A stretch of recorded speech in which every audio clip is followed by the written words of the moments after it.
សូមគោរពជម្រាបសួរនិងស្វាគមន៍បងប្អូនសាជាថ្មីមកកាន់ការវិភាគហាងឆេមីអន្តរជាតិសម្រាប់ថ្ងៃទី30ខែមិថុនាឆ្នាំ2026ចឹងហាងឆេមីការពីម្សិលមិញនេះមានការបន្តធ្លាក់ចុះមកក្រោមតំបន់4000ហើយចឹងព្រឹកនេះបន្ទាប់ពីធនាគារជប៉ុនបានបង្ហាញរបាយការណ៍ពាក់ព័ន្ធជាមួយនឹងការអន្តរាគមន៍ទៅលើលុយយេនអញ្ចឹងហើយបានជាយើងឃើញថាដុល្លារចាប់ដើមល្អលុយយេនចាប់ដើមធ្លាក់ថ្លៃ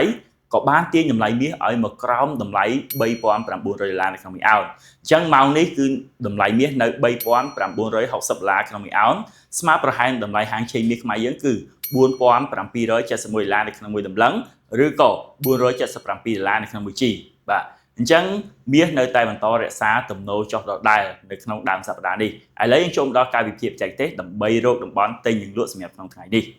អញ្ចឹងសរុបជារួមទំនោររបស់ទីផ្សារគឺនៅតែបន្តចុះមិនទាន់មានអីអាចទាញមាសឲ្យឡើងទៅវិញបាននៅឡើយទេអញ្ចឹងបច្ចុប្បន្ននេះគឺមាសកំពុងតែបន្តធ្លាក់មកដល់តំបន់ទិញការពីម្សិលមិញរបស់យើងគឺជាតំបន់ទី2អញ្ចឹងឥឡូវមាសកំពុងតែចាលនៅតំបន់នេះប៉ុន្តែបងប្អូនអាចរងចាំទិញតំបន់នេះបានក្នុងករណីធ្លាក់មកនៅក្នុងតំបន់$3,950បងប្អូនអាចមើល time frame 1នាទីដើម្បីរក break structure ហើយទិញឡើងទៅប្រើ stop loss នៅក្រោម swing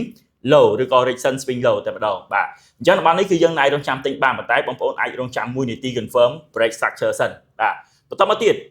បងប្អូនអាចរងចាំលក់ស្របតាមទំនោរទិសដៅល្អជាងបាទសម្រាប់ថ្ងៃនេះបើក្នុងករណីមានទីផ្សារ retracement មករកតំបន់4020ឬក៏4030ដែលជា retracement 50% បងប្អូនអាចរងចាំលក់បានហើយប្រើ stop loss លើ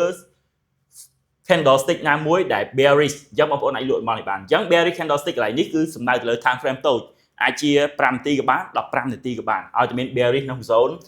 4020ឬក៏4030អញ្ចឹងតំបន់លក់ទី2របស់យើងគឺតំបន់4100និងតំបន់4110អញ្ចឹងបើរៀបរាប់ពីតម្លៃនេះទៅគឺចូល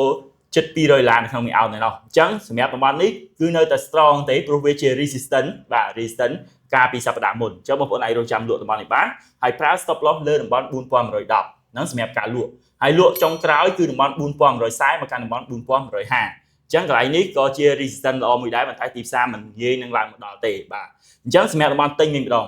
បាទទិញគឺប្រឆាំងទៅនឹងទំនោរ trend ប៉ុន្តែយើងត្រូវអាចទិញបានដូចគ្នាបាទអញ្ចឹងតំបន់ទី1ដែលល្អក្នុងការរងចាំទិញបើក្នុងករណីទីផ្សារអាច sweep ផុតតំបន់$3,950ឬក៏តំបន់$3,960នេះបងប្អូនអាចរងចាំទិញនៅតំបន់$3,930ទៅកាន់តំបន់$3,920អញ្ចឹងអានេះបើយើងមើលទៅលើ Fibo projection វាទីផ្សារអាចនឹងធ្លាក់ទៅដល់តំបន់នេះហើយក៏មាន retracement មួយសិនបាទហើយតំបន់ strong តែម្ដងគឺជា support $3,890ទៅកាន់តំបន់$3,880អញ្ចឹងក្នុងករណីទីផ្សារធ្លាក់ដល់តំបន់នេះបងប្អូនអាចរងដាក់ buy limit ក៏បានដែរតំបន់នេះខ្ញុំគិតថាល្អមែនតើព្រោះវាជា support ចាស់ហើយទីផ្សារអាចនឹងឡងនៅតំបន់នេះនៅតំបន់ទិញចុងក្រោយគឺតំបន់$3,830ទៅកាន់តំបន់$3,820អញ្ចឹងបើរាប់ដល់ពីតម្លៃបច្ចុប្បន្នទៅគឺជា$100នៅក្នុងមួយអោនបាទអញ្ចឹងតំបន់ទាំង3នេះគឺជាតំបន់ដែលបងប្អូនអាចរងចាំទិញបានប៉ុន្តែបងប្អូនត្រូវប្រើ stop loss ទៅព្រោះវាប្រឆាំងជាមួយនឹងទំនោរទីផ្សារបាទអញ្ចឹងជាចុងក្រោយខ្ញុំសូមជូនពរបងប្អូនទាំងអស់គ្នាឲ្យចូលចេញដូរចំណេញគ្រប់គ្នាសម្រាប់ថ្ងៃនេះសូមអរគុណ